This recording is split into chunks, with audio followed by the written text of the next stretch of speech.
Hello everyone, welcome to my YouTube channel. इस video में हम क्लास 10th मैथ्स के चैप्टर 3 की एक्सरसाइज 3.1 के तीसरे क्वेश्चन को करने वाले हैं। तो इस क्वेश्चन में हमारे पास है, on comparing the ratios a1 upon a2, b1 upon b2 and c1 upon c2, find out whether the following pair of linear equations are consistent और इनकंसिस्टेंट।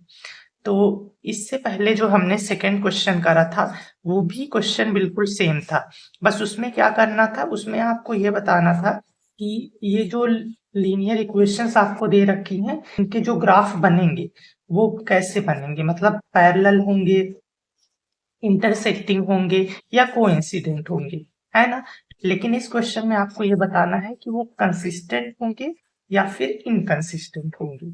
ठीक है, तो ये सब कुछ मैंने आपको इस चैप्टर के इंट्रोडक्शन में बताया है। जब हमने चैप्टर का इंट्रोडक्शन किया था तो मैंने आपको बहुत अच्छे से ये सब कुछ एक्सप्लेन किया है। अगर आप लोगों ने वो वीडियो नहीं देखी तो आप चैनल की प्लेलिस्ट पर जाइए और वहां पर आप इस चैप्टर की प्लेलिस्ट को विजिट कीजिए, आपको सारी वीडियोस लाइन वाइज मिल जाएंगे।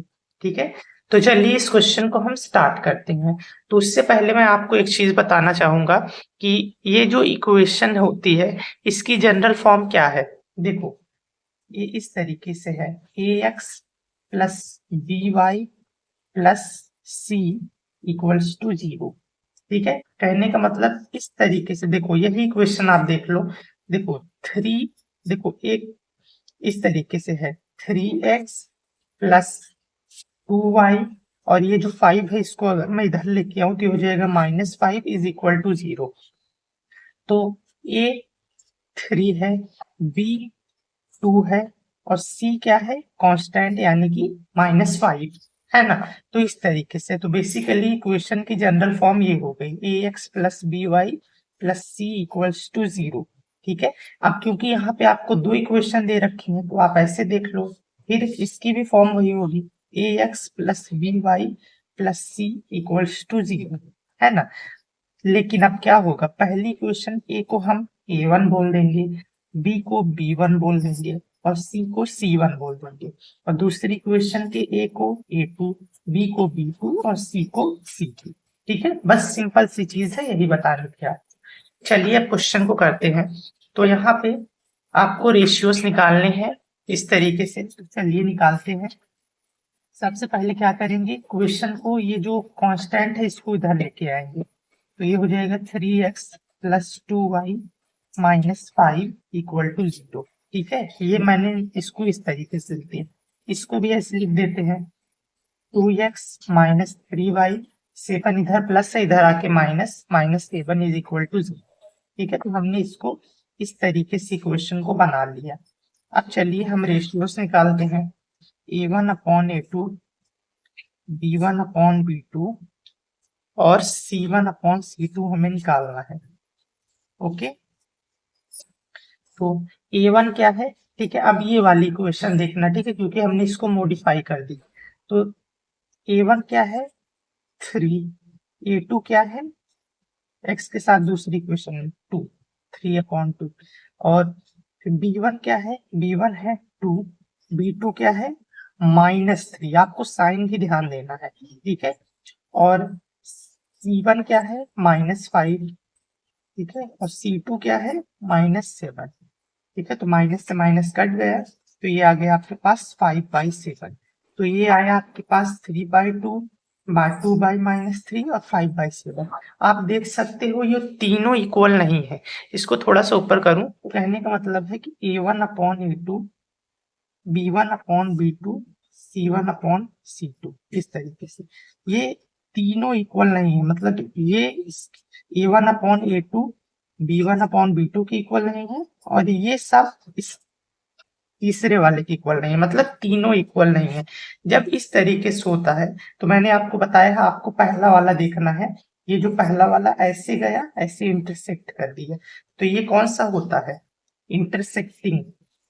ठीक है, ये होता है आपका इंटरसेक्टिंग।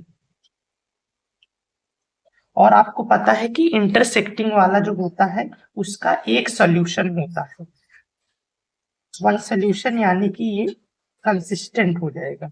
है ना। जिसका सोल्यूशन होता है वो कंसिस्टेंट और जिसका नहीं होता वो इनकंसिस्टेंट। तो आपको ऐसे कंसिस्टेंट लिख देना है। ओके, अब करते हैं सेकेंड पार्ट। तो सेकेंड पार्ट में आपके पास इस तरीके से है, चलिए इसको हम ऐसे लिख लेते हैं 2x माइनस 3y, 8 को इधर लाएंगे -8 इक्वल टू 0। ठीक है, इस तरीके से हो गया। दूसरे को भी ऐसे लिख लेंगे 4x minus 6y minus 9 equal to 0। हमने इसको ऐसे लिख लिया। फिर से निकालते हैं a1 upon a2, b1 upon b2, c1 upon c2। तो a1 क्या है 2, a2 क्या है 4। इसको कैंसिल करोगे तो आएगा 1/2। b1 क्या है -3, b2 क्या है -6। कैंसिल करोगे तो ये आएगा 1/2। अब देखो तीसरा c1 क्या है -8, c2 क्या है -9। तो ये क्या आएगा 8/9। तो आप देख सकते हो कि ये दोनों इक्वल है, मतलब कि a1 अपॉन a2 इक्वल है b1 अपॉन b2 की। ठीक है, लेकिन ये तीसरे वाले की इक्वल नहीं है। ठीक है, यानी कि c1 अपॉन c2 की इक्वल नहीं है। तो देखो यहाँ पे जब आपके पास इस तरीके से आ जाए, मैंने आपको याद कराया था एक ट्रिक से कि ये देखो पहला इक्वल टू, देखो ये ऐसे ऐसे यानी पैरेलल बन रहा है। तो यानी कि ये वाला क्या होगा, ये पैरेलल होगा।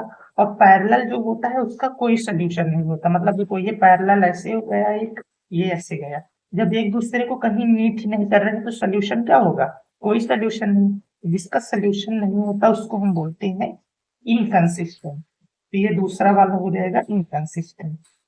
ओके, अब चलिए तीसरा पार्ट करते हैं।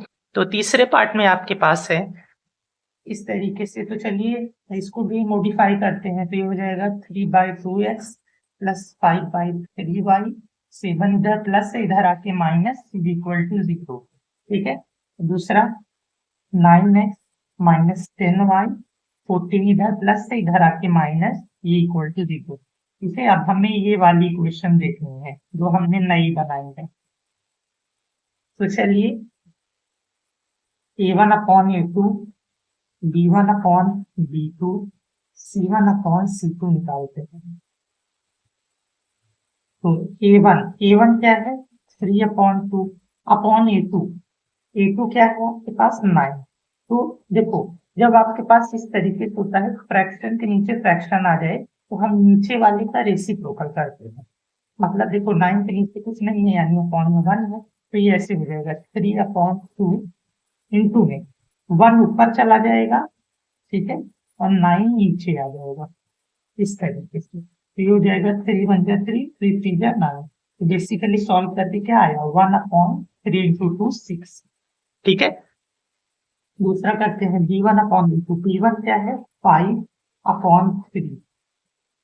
ठीक है, 5/3 और b2 क्या है -10। तो इसके अपॉन में आप कर सकते हो या फिर ऐसे डायरेक्ट कर दो। देखो 5/3 हो और इसके अपॉन में 10 करता है, उसी में नीचे इसे साथ लिख दो, इससे -10। ठीक है, तो जैसा 5 × 1 = 5, 5 × 2 = 10, तो ये आ जाएगा -1/6। ठीक है, तो c1 अपॉन c2, c1 क्या है -7, इसी -7, c2 क्या है -14। कैंसिल करोगे तो ये आ जाएगा 1/2। तो देखो यहाँ पे ये आया 1/6, ये -1/6, ये 1/2, तीनों इक्वल नहीं है यानी a1 upon a2 b1 upon b2 की इक्वल नहीं है।